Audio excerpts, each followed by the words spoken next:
The faint, metallic glint on the polished hardwood floor, a discarded foil wrapper from a birth control pill, lay innocently by the bedside table. It was an anomaly, a tiny speck of misplaced debris in the otherwise pristine landscape of Gary and Caroline's meticulously ordered life. Gary, an engineer by profession, thrived on precision and order. His world was built on logic, on predictable outcomes. He remembered the sterile quiet of the clinic, the doctor's reassurances, the subsequent certainty that his family planning was complete. 9 years. 9 years he'd lived with that certainty, building a life around it, cherishing the illusion of a happily complete family with their 2 bright, boisterous children. Caroline, his wife, was the vibrant centerpiece of his existence, a woman he believed he knew intimately, whose laughter was the soundtrack to his days. Their home, a testament to shared dreams and careful planning, was a sanctuary. But this single, forgotten foil packet was a seismic tremor, a crack appearing in the foundation of everything he held dear. It was a silent, insidious harbinger of a truth so profound, so shattering, that it threatened to obliterate the very essence of his reality. The air in the bedroom seemed to thicken, the silence amplifying the frantic thumping of his own heart. A gnawing unease, a premonition he'd previously dismissed as stress or fatigue, now coalesced into a chilling dread. This wasn't just a lost pill, it was a dropped stitch in the intricate tapestry of his marriage, a loose thread that, once pulled, threatened to unravel the entire design. He picked it up, his fingers trembling slightly, the thin plastic cool against his skin. A cold dread, like an icy tide, began to wash over him, the implications of this small, seemingly insignificant object slowly, terrifyingly, coming into focus. The meticulously constructed edifice of his life, built over nearly a decade, was about to crumble, brick by painstaking brick. I'm not a historian, nor a famous writer. I'm just someone who lived, who felt the shifts of time on their own skin, who watched the dust settle after the storm. And precisely because of that, I believe I have something to say. My perspective is that of someone who was right there, in the eye of the hurricane, trying to make sense of what was happening. I won't give you a history lesson, filled with complicated dates and names. I'll tell you a story, my story, which intertwines with the story of the world. And if you connect with it, if you feel even a fraction of what I felt, then I will have fulfilled my purpose. I believe vulnerability is the key to connection. By exposing my own weaknesses and doubts, I hope to create a safe space where you too will feel comfortable sharing your own experiences and reflections. After all, history is made of people, and each one of us has a story to tell. The weight of that tiny object in my hand felt impossibly heavy, a physical manifestation of the invisible threads that had bound me to a life that was now unraveling. For so long, I had operated within the carefully defined boundaries of what I believed to be true, a world meticulously crafted from shared understandings and unspoken agreements. The foundation had seemed so solid, so unyielding, built on years of routine, of predictable outcomes, of a future that stretched out before me like a well-trodden path. Yet, in this instant, holding this unexpected piece of evidence, I felt the ground shift beneath my feet, the tremors subtle at first, then growing in intensity, threatening to swallow everything I held dear. It was as if a perfectly rendered painting had suddenly revealed a hidden, chaotic undercurrent, a truth that had been there all along, unseen, unfelt, until this precise moment. The immediate aftermath was a disorienting void. The air, once familiar and comforting, now seemed thin and alien, each breath a struggle against an unseen pressure. My mind, usually a well-ordered library of thoughts and memories, became a jumbled archive, searching desperately for context, for explanation, for any anchor in the rising tide of confusion. The silence that followed the initial shock was deafening, amplifying the frantic beat of my own heart. It was in that stillness that the first tendrils of doubt began to snake their way into my consciousness, whispering insidious questions that gnawed at the very core of my perception. Had I been blind? Had I chosen to be? The questions, unbidden, were relentless, each one a small, sharp shard of glass lodging itself in the fragile landscape of my understanding. The whispers of doubt, once a faint murmur, began to coalesce into a more insistent chorus. It wasn't just the newspapers or the hushed tones at the dinner table that signaled change, it was a palpable shift in the air, a feeling of anticipation mixed with trepidation that hung over our town. The familiar rhythms of daily life, once a source of comfort, now seemed to carry an undercurrent of uncertainty. I'd watch the older folks, their faces etched with the wisdom of past upheavals, and try to decipher their silent communications, their knowing glances that hinted at a future they'd seen before, or perhaps, feared would return. One crisp autumn afternoon, while exploring the dusty attic of our old house, I stumbled upon a wooden chest tucked away in a forgotten corner. Its surface was worn smooth by time, and a faint scent of cedar and forgotten memories emanated from within. Curiosity overriding caution, I wrestled with the rusty latch until it gave way with a protesting groan. Inside, nestled amongst yellowed photographs and brittle letters, I found a small, leather-bound journal. The pages were filled with elegant, looping script, a stark contrast to the hurried scribbles I was accustomed to seeing. As I began to read, the voice of another young boy, who had lived generations before me, unfolded on the pages. He, too, had been a dreamer, living through times of great societal flux. His words spoke of a similar yearning to understand the forces shaping his world, to contribute something meaningful, and to navigate the treacherous currents of the unknown. He described his own fears, his hopes, and the profound sense of being on the cusp of something monumental, something that would forever alter the course of their lives. It was as if I had found a kindred spirit across the chasm of years, a testament to the enduring nature of youthful ambition and apprehension. This journal became my secret confidant. I would retreat to my room, the flickering lamplight casting long shadows, and lose myself in its narrative. The young author's experiences, though rooted in a different era, resonated deeply with my own nascent feelings. He wrote of youthful idealism clashing with pragmatic realities, of the struggle to reconcile personal desires with the perceived needs of a changing world. His accounts of navigating social unrest, of witnessing seismic shifts in political landscapes, and of the constant interplay between hope and despair, painted a vivid picture of a tumultuous period. I started to see parallels, not in the specifics, but in the underlying human experience. The anxieties he described mirrored my own. The courage he found within himself, the small acts of defiance and hope he detailed, began to offer a roadmap, a quiet inspiration. It was a profound realization that the feeling of standing on the precipice of something immense, the mixture of exhilarating possibility and gut-wrenching fear, was not unique to my generation. It was a thread woven through the fabric of human history, connecting me to those who had come before and those who would come after.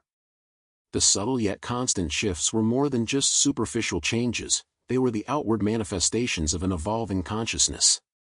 Fashion trends, once dictated by rigid norms, began to embrace individuality, reflecting a newfound freedom of expression. The melodies that filled the air, from underground clubs to public squares, pulsed with a different rhythm, a soundtrack to a generation awakening to its own voice. Even the simplest interactions, the way people greeted each other, the subjects that sparked their interest, all pointed towards a deeper questioning, a desire to redefine the established order. Amidst this vibrant tapestry of change, I found myself a keen observer, a sponge for the currents that swept through society. The debates on politics were not mere academic exercises, they were impassioned exchanges, echoing in coffee shops and resonating through crowded streets. There was an undeniable electricity in the air, a collective intuition that we were participating in a pivotal moment, a chapter of history that would be studied and debated for years to come. It was a sensation, at once exhilarating and daunting, of being at the vanguard of something profoundly new. My own journey was one of immersion and introspection. I absorbed the ideas that swirled around me, dissecting them with a critical eye. I listened intently to the experiences of elders, their stories offering a different perspective, a sense of continuity that grounded my own burgeoning thoughts. I witnessed acts of kindness and moments of collective action, each one a small testament to the enduring power of human connection. These observations, these quiet dialogues with myself and the world, were the building blocks of my own developing worldview. It was a period of intense self-discovery, where the abstract concepts of freedom and responsibility began to take on tangible form. I learned that true progress wasn't always loud and dramatic, often, it was the accumulation of small, deliberate choices. The courage I observed in others, the quiet acts of standing up for what they believed in, began to mirror a burgeoning strength within myself.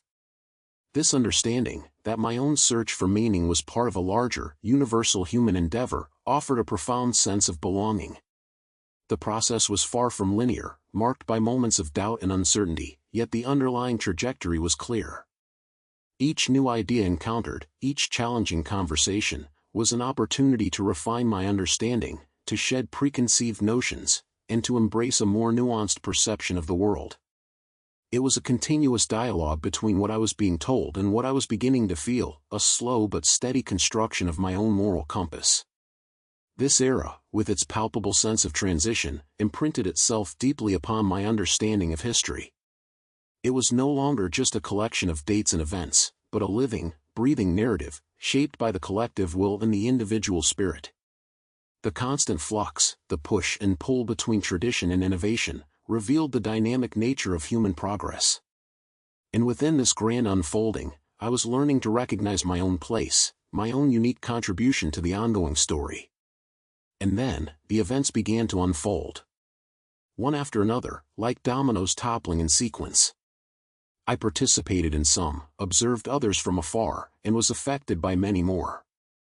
I witnessed people fighting for their ideals, saw others lose everything, and watched some rise anew from the ashes. With each happening, I felt a deeper connection to the narrative, a stronger sense of belonging to the world. I experienced anger, sorrow, hope, and fear. And above all, I felt the profound responsibility of bearing witness, of recording, of telling this story to future generations. The air crackled with an energy I hadn't perceived before. It wasn't just the grand pronouncements or the sweeping societal shifts that resonated, it was also the quiet resilience in the eyes of those who had faced hardship, the small acts of kindness that bloomed in unexpected places. I saw a craftsman, whose livelihood had been disrupted by a new technology, patiently teaching his son a skill that seemed to be fading, ensuring its survival not through defiance, but through gentle adaptation. This was not a story of simple victories or defeats, but a complex tapestry woven with threads of struggle and perseverance. There were moments of profound uncertainty, times when the ground beneath our feet seemed to shift with alarming frequency. Rumors swirled, anxieties tightened their grip, and it was easy to succumb to despair. Yet, it was precisely in these challenging periods that I observed the most remarkable displays of human spirit. A group of neighbors, strangers until a shared crisis brought them together, pooled their meager resources to rebuild a community center that had been damaged. Their collaborative spirit, their unwavering belief in the possibility of rebuilding, was a powerful testament to what could be achieved when people united for a common purpose. My own role evolved from a passive observer to an active participant in remembering. I began to jot down observations in a worn notebook, detailing conversations, capturing fleeting emotions, sketching the faces that etched themselves into my memory. It felt crucial to preserve these fragments, these intimate glimpses into the human experience that the larger historical accounts might overlook. The laughter of children playing in the aftermath of turmoil, the quiet conversations between elders sharing wisdom, the determined stride of someone embarking on a new venture, these were the details that painted a truer picture of the era. This period wasn't a singular event, but a confluence of countless individual journeys, each contributing its unique hue to the overall panorama. I learned that history was not just made by the prominent figures, but by the quiet determination of ordinary people, by their choices, their sacrifices, and their enduring capacity for hope. My responsibility felt less like a burden and more like a privilege, a sacred duty to ensure that these echoes of the past, these whispers of courage and vulnerability, would not be lost to the silence of time. The profound consequences of that period reshaped not only my own existence but the lives of everyone within my orbit. The world we knew dissolved, replaced by something starkly different. Friendships fractured under the strain, cherished aspirations withered, and the naive certainty of youth evaporated. Yet, amidst the wreckage, a different kind of growth took root.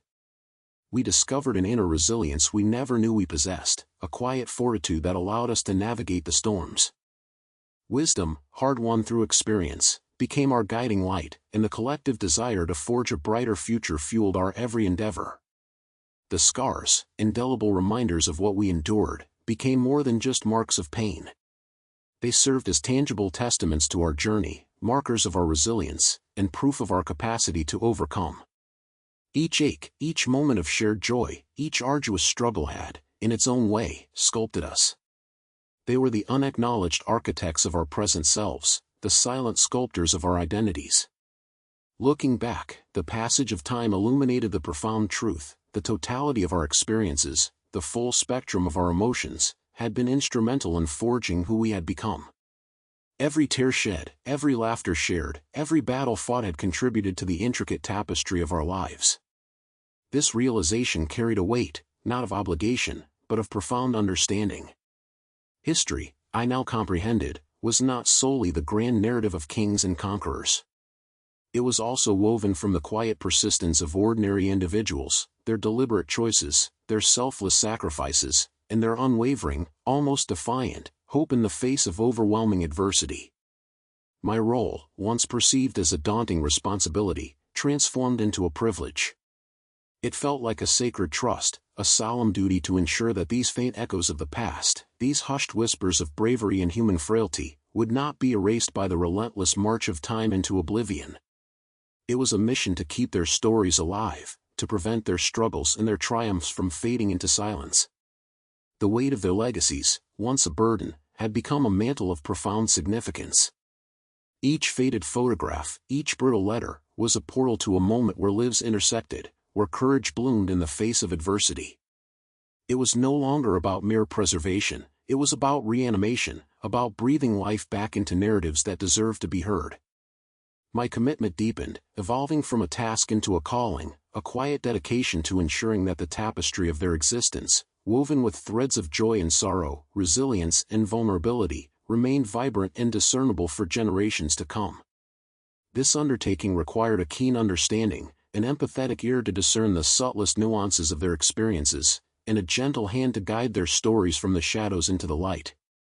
This journey of remembrance revealed the interconnectedness of all things, the ripple effect of individual choices echoing through time. I began to see patterns emerge, recurring themes of sacrifice, of love that defied separation, and of an indomitable spirit that refused to be extinguished. It was a humbling realization, this understanding that their struggles and their eventual peace were not isolated incidents, but integral parts of a grander human drama. My role was to be a conduit, a humble vessel through which these vital lessons could continue to flow, offering guidance and solace to those who would walk the path after me. The stories themselves became my teachers, offering profound insights into the human condition. They taught me that the greatest strength often resides in the quietest moments, in the unwavering resolve to face the unknown with a steadfast heart. They illustrated the profound beauty of connection, the indispensable comfort found in shared burdens and celebrated victories. Through their experiences, I learned to appreciate the ephemeral nature of happiness, urging me to savor each present moment, to extract wisdom from the challenges overcome, and to envision a future shaped by the lessons of the past, not defined by its limitations. As I continued this sacred work, I felt a palpable shift within myself. The initial trepidation had long since yielded to a deep sense of purpose. It was no longer just about them, it was about the enduring power of shared humanity, a testament to the fact that even in the face of overwhelming odds, hope could persist. This endeavor fostered a profound respect for the enduring strength of the human spirit, a spirit that, through these salvaged narratives, continued to inspire and guide, reminding me of my own capacity for resilience and my place within the grand, unfolding narrative of existence. The most profound lesson I've gleaned from all of this is the undeniable importance of resilience. It's that remarkable capacity to rise after every stumble, to extract wisdom from missteps, and to press onward even when the horizon seems utterly bleak. I've witnessed individuals who have lost everything, yet refused to be defeated. They found an inner fortitude to begin anew, meticulously rebuilding their lives into something even more robust and purposeful. This is the message I yearn to impart: regardless of what life throws your way, never relinquish hope, and never cease your fight. For the tapestry of existence is perpetually woven with unforeseen wonders and fresh avenues of possibility. This understanding deepened as I continued to sift through the fragments. It wasn't merely about documenting loss, it was about recognizing the inherent strength that emerged from adversity. Each salvaged story became a beacon, illuminating the human capacity for adaptation and renewal. I saw it in the quiet determination of a farmer who, after his crops failed repeatedly, meticulously planned and implemented innovative irrigation techniques, transforming barren land into a thriving oasis. His hands, calloused and worn, were not symbols of defeat, but blueprints of his unyielding spirit. There was also the artist, whose studio and life's work were destroyed in a sudden disaster. Initially, she was paralyzed by grief and the sheer magnitude of her loss. Yet, after a period of deep introspection, she began to sketch again, using charcoal found in the debris. Her new work, born from ashes, possessed a raw power and emotional depth that resonated with an even wider audience, speaking to the universal experience of overcoming devastation and finding beauty in unexpected places. Her journey was a potent reminder that creativity itself is a form of resilience, a refusal to let circumstances extinguish the flame of inspiration. These weren't isolated incidents, they were threads woven into a larger tapestry of human endurance. Each interaction, each story unearthed, reinforced the belief that our greatest strength often lies not in avoiding challenges, but in how we confront them. It's in the decision to take that first tentative step forward, even when the path ahead is obscured by uncertainty. It's in the shared smiles of encouragement between those who have weathered similar storms, a silent acknowledgement of their collective fortitude. This process wasn't just about gathering narratives, it was about understanding the fundamental architecture of hope and the unwavering spirit that propels us forward. Another fundamental lesson learned is the profound importance of community. The innate human need to connect with others, to share our experiences, both the triumphs and the trials, and to offer each other unwavering support, became strikingly clear. I witnessed firsthand how individuals, drawn together during moments of profound crisis, found solace and strength in their mutual assistance. These weren't fleeting alliances, they were the bedrock upon which lasting friendships, bonds that endured a lifetime, were forged. This realization reinforced a central message I wish to convey: resist the urge to isolate yourself. Actively seek out the companionship and counsel of others. Do not hesitate to share your burdens, your vulnerabilities, and your joys. It is in this shared humanity, this collective embrace of our experiences, that we discover our true resilience. When we stand together, united in purpose and spirit, we are exponentially stronger. This shared strength allows us to confront and, ultimately, overcome any obstacle that life may place in our path. The impact of these connections extends far beyond immediate relief. They provide a vital scaffolding, a network of empathy and understanding that sustains individuals long after the crisis has passed. Imagine a lone individual facing a daunting challenge, feeling adrift and overwhelmed. Now, picture that same individual surrounded by a supportive group, each person offering a different perspective, a helping hand, or simply a listening ear. The weight of the challenge is instantly lessened, not necessarily by a change in the obstacle itself, but by the shared energy and belief in a positive outcome. These communal ties foster a sense of belonging, a powerful antidote to feelings of loneliness and despair. They remind us that we are not alone in our struggles, that others have walked similar paths and emerged stronger on the other side. This shared understanding cultivates a fertile ground for personal growth, encouraging individuals to take risks they might otherwise shy away from, knowing they have a safety net of support. The simple act of sharing a story, a worry, or a laugh can illuminate a dark corner and reignite a flicker of hope. Furthermore, these relationships offer diverse skill sets and perspectives. When a group collaborates, the collective intelligence and varied experiences can unlock solutions that a single individual might never conceive. It's the synergy of shared effort, where the whole truly becomes greater than the sum of its parts.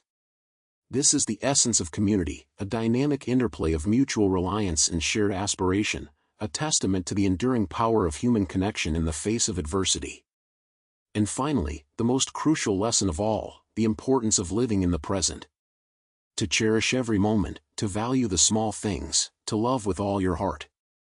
Life is fleeting and unpredictable, and we cannot afford to waste a single second. I've witnessed individuals burdened by regret, lamenting missed opportunities to truly live, to voice their deepest feelings, to pursue their desires. This is the message I yearn to impart: do not postpone for tomorrow what you can accomplish today, do not put your dreams on hold, do not fear happiness, for life unfolds in this very instant. The wisdom gained from observing others, from their triumphs and their sorrows, has solidified this understanding within me.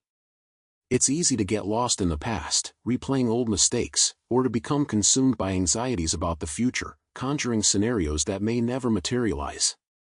Yet, both are illusions, mere projections that rob us of the richness of the now. The vibrant hues of a sunset, the laughter of a child, the quiet comfort of a shared meal, these are the tangible treasures that grace our days, often overlooked in our haste. Embracing these simple joys is not a passive act, it requires conscious effort, a deliberate shift in focus from the ephemeral to the essential.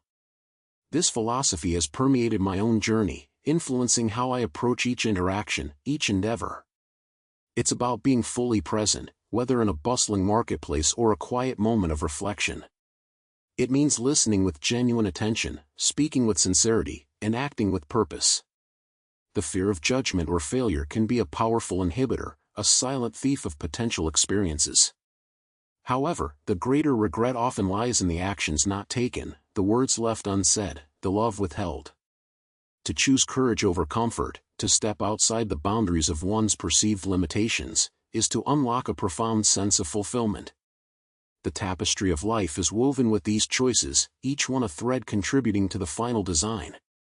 Moreover, this present moment awareness extends to our relationships. It's in actively engaging with loved ones, offering them our undivided attention, and nurturing those connections with genuine care. It's about creating memories that will be cherished, not collecting regrets that will weigh heavily. The moments we share, the laughter we exchange, the support we offer, these are the enduring legacies we build. By committing to live each day with intention and appreciation, we transform the ordinary into the extraordinary, discovering that the greatest adventures are often found right where we are, in the unfolding present. Looking back, the tapestry of my past has woven itself into a design I could never have envisioned. It has forged within me a strength, a resilience, a depth of compassion that now feels as natural as breathing. This journey has gifted me a perspective, a distinct lens through which I now perceive life, the world, and my own intricate place within the grand cosmic design. And as I share these reflections with you, my sincerest hope is that they might serve as a spark, igniting within you a desire to live your own life with a more profound intensity, a clearer sense of purpose, and an abundance of love. Ultimately, it is these elements, the lasting impact we create, the lives we touch, and the love we freely give, that truly define our existence. This is the wisdom I wish to impart, the distilled essence of one who has truly lived, deeply felt, and diligently learned. The lessons etched by time are not merely intellectual exercises, they are the very fiber of my being. I've come to understand that true richness lies not in accumulating possessions, but in cultivating connections. The warmth of a shared glance, the echo of genuine laughter, the quiet comfort of unwavering support, these are the true treasures. They are the intangible assets that appreciate over time, becoming more valuable with each passing year. This realization has fundamentally shifted my focus, guiding me to prioritize moments of authentic engagement over fleeting distractions. It's in these deliberate acts of presence that we build a legacy not of material wealth, but of meaningful human experience. Embracing this understanding means actively choosing to infuse each day with intention. It's about recognizing the inherent beauty in the mundane and discovering the extraordinary potential within seemingly ordinary circumstances. When we approach each moment with an open heart and a curious mind, the everyday transforms. The simple act of appreciating a sunrise, listening intently to a friend, or offering a helping hand becomes an adventure in itself. These are not grand, far-off quests, they are the unfolding wonders of the present, waiting to be discovered and cherished. It is in this continuous engagement with the here and now that we find the most profound and enduring fulfillment, leaving behind a trail of cherished memories rather than a burden of unfulfilled potential.